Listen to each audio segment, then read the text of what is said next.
Hello, नमस्कार. मी सविताज लाईफस्टाईलमध्ये तुमचं अगदी मनापासून स्वागत आहे. आणि तुम्हा सर्वांना श्री स्वामी समर्थ. आणि आज आपल्या घरी गणपती बाप्पाचं आगमन झालेलं आहे. असं सगळ्यांच्याच घरी गणपती बाप्पाचं जोरदार आगमन झालेलं असेल. हा व्हिडिओ तुम्हाला 2 दिवसाचा मिळून येत आहे. आणि आता इथे मी हा दिवस आहे शुक्रवारचा. इथे मी करीत आहे गणपती बाप्पाच्या डेकोरेशनची तयारी. इथे मी पाईपांचा मंडप तयार करत आहे आणि एकमेकाला हे पाईप सर्व आम्ही जोडून घेतलेले आहेत. हा पाईपाचा मंडप आम्ही गेल्या वर्षीच बनवून घेतलेला होता. ह्या वेळेस फक्त तो जोडून घ्यायचा होता. अशा पद्धतीने हा पाईप सर्वांनी मिळून आम्ही जोडला.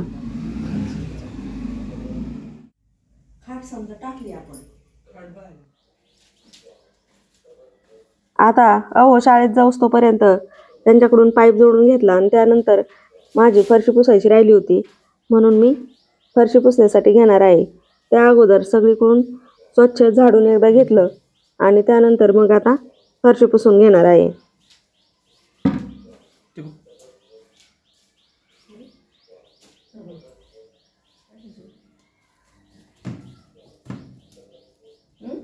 कपडे घालायला लागतात मग कशा सुट्टी रे? डेटॉल टाकायची. डेटॉल टाक, फरशीचं लिक्विड टाक.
फरशी पुसून झाल्यानंतर आता हे आलेले डेकोरेशनचे मुलं बायको करायची. त्यांना मी डेकोरेशनसाठी बोलवलं होतं कारण मला भरपूर सारी तयारी करायची होती आणि मला ते उरकणार नव्हतं म्हणून मग मी याच मुलांकडून डेकोरेशन सगळं करून घेतलं. आता हे आहेत कोळगावमधील कोळाई देवी डेकोरेटर्स असं यांच्या डेकोरेशनचं नाव आहे. आणि खूप सुंदर पद्धतीने हे डेकोरेशन करत असतात. हे लग्नाचं डेकोरेशन म्हणजे जे काही आपल्याला फंक्शन करायचे आहेत त्या सगळ्याचं डेकोरेशन हे 2 मुलं करत असतात.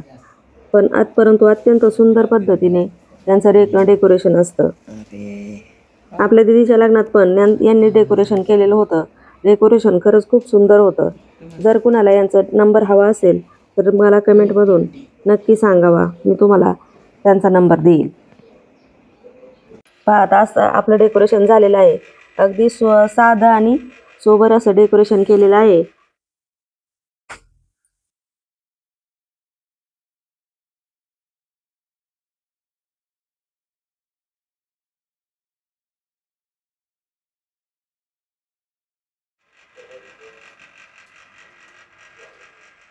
हसा ना जरा.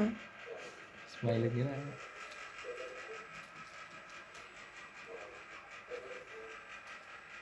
राहिला की फोटो फोटो काढा. शूटिंग मध्ये आलो आता. फोटो काढा. चला मग पाठवा.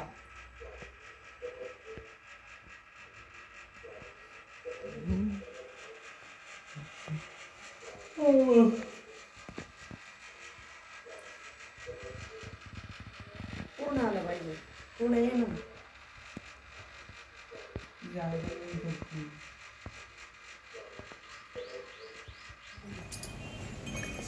हा आहे दुसरा दिवस म्हणजे शनिवारचा दिवस. आज आपल्या गणपती बाप्पाचं आगमन होणार आहे आणि आता दीदी, बबलू आणि आयुष आणि हे चाललेले आहेत गणपती आणण्यासाठी.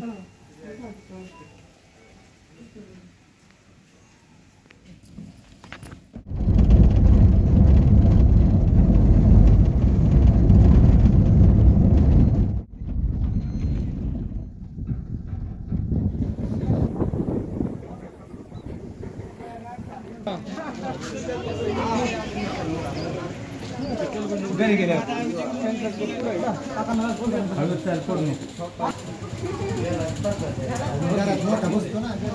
तुमचं पेमेंट नाही आलं बरं का पाटील.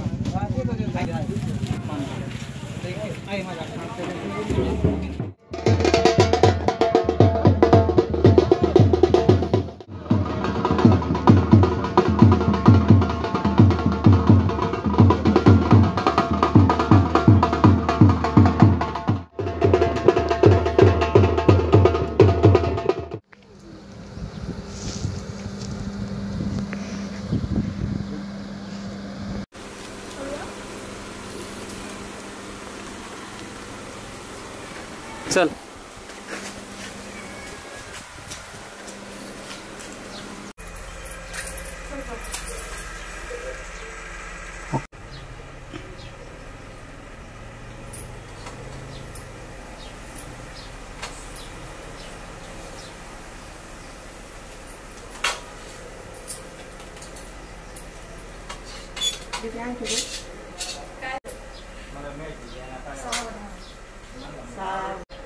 थांबा.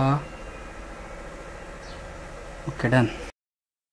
आता झालेलं आहे आपल्या गणपती बाप्पाचं आगमन आणि बाप्पांना अभिषेक करून त्यांची स्थापना मी इथे करून घेणार आहे. आता येथे मी सगळ्यात अगोदर अष्टगंध, अक्षदा, हळदी कुंकू, पूजनाची फुले, हार, दुर्वा, धूप, शुद्ध तुपाचं निरांजन, नैवेद्य, खडीसाखर, विड्याची पाने, खारीक, बदाम, सुपारी, सुट्टी नाणी असं सगळं काही घेऊन बसलेली होते. त्यानंतर मंगल तिलक लावून ओम भद्रम कर्णे भी शांती मंत्र म्हणावा आणि कपाळावर हळदी कुंकू लावून घ्यायचा आहे. आणि त्यानंतर आपल्याला आचमन करायचं आहे. ओम केशवाय नमः, ओम नारायणाय नमः, ओम माधवाय नमः असं 3दा म्हणून आपल्याला एका डाव्या हाताने पळीचं पाणी घेऊन उजव्या हातावर घ्यायचं आहे आणि ते प्राशन करायचं आहे. त्यानंतर ओम गोविंदाय नमः, ओम विष्णवे नमः असं 2दा म्हणून ते पाणी आपल्याला खाली सोडायचं आहे. त्यानंतर आपल्याला कलशाची तयारी करायची आहे. कलशासाठी आपल्याला एका प्लेटमध्ये तांदूळ घ्यायचे आहेत, त्यामध्ये हळदी कुंकू व्हायचं आहे. नंतर एका तामणात पाणी घेऊन त्यामध्ये हळदी कुंकू, अक्षदा, फूल आणि सुपारी आणि 1 रुपयाचं नाणं टाकून आपल्याला कलशाला 8ही दिशांनी हळदी कुंकाची बोटे ओढायची आहेत. त्यानंतर त्यावर खाऊची पानं घालून आपल्याला नारळ ठेवून कलश आपल्याला कलशाची पूजा करून घ्यायची आहे.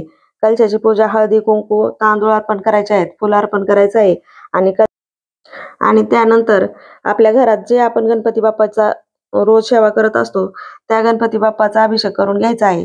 जर तुमच्या घरात गणपती बाप्पा नसतील तर तुम्ही इथे सुपारीची पण पूजा करू शकता. गणपती बाप्पाचा अभिषेक करताना आपल्याला श्री गणपती अथर्व शीर्षाचं पठण करायचं आहे. अभिषेक झाल्यानंतर आपल्याला छोट्या गणपती बाप्पांची स्थापना आपल्याला जिथं आपण गणपती बसवणार आहोत त्याच्या समोर करायची आहे आणि त्यांना पण गंध, अक्षदा, फुलं वाहून त्यांची पूजा करायची आहे. त्यानंतर आपण गणपती बाप्पा आणलेले आहेत त्यांची स्थापना करायची आहे. त्यांना उचलून पाटावरती मांडायचं आहे. पाटावर मांडण्याच्या अगोदर त्यावर स्वस्तिक काढून त्यावर हळदी कुंकू वाहून घ्यायचं आहे आणि नंतर गणपती बाप्पाची स्थापना करायची आहे. स्थापना झाल्यानंतर आपल्याला एक फूल घेऊन त्या गणपती बाप्पांचा अभिषेक करायचा आहे. कारण आपण पाण्याने अभिषेक करू शकत नाहीत म्हणून थोडंसं पाणी घेऊन शिंपडायचं आहे आणि ओम गणन गणपते नमः असा मंत्र म्हणून अभिषेक करायचा आहे. त्यानंतर दुर्वा घ्यायच्या आहेत आणि दुर्वा तुपात बुडवून नंतर डोक्यावर आणि दोन्ही हातांवर, पायांवर त्याला दुर्वा टेकवून गणपती बाप्पा तुमच्या मूर्तीत प्राणी येऊ द्या असं म्हणायचं आहे आणि आरती करून घ्यायची आहे. जय देव जय देव जय देव जय देव लवताती विक्राळ ब्रह्मांडी माळा विषय कंठे काळ त्रिनेत्री ज्वाला लावण्य सुंदर मस्तकी भाळा ते तुझे कृष्ण कृष्ण कृष्ण हरे हरे वेष्ट्यम राज्यम महाराज्य महाधिपत्यमयम समंत पर्यायी सात सार्वभौम अंतार्धा परार्धात पृथ्वी वै समुद्र पर्याय आपल्या गणपती बाप्पाची स्थापना झालेली आहे. आता आपल्याला लागायचं आहे पुढच्या तयारीला. परंतु तोपर्यंत व्हिडिओ आवडला तर लाईक करा, शेअर करा, सबस्क्राईब करा. चला तर मग आता परत एकदा भेटूया पुढच्या एका नवीन व्हिडिओमध्ये. तोपर्यंत श्री स्वामी समर्थ. धन्यवाद.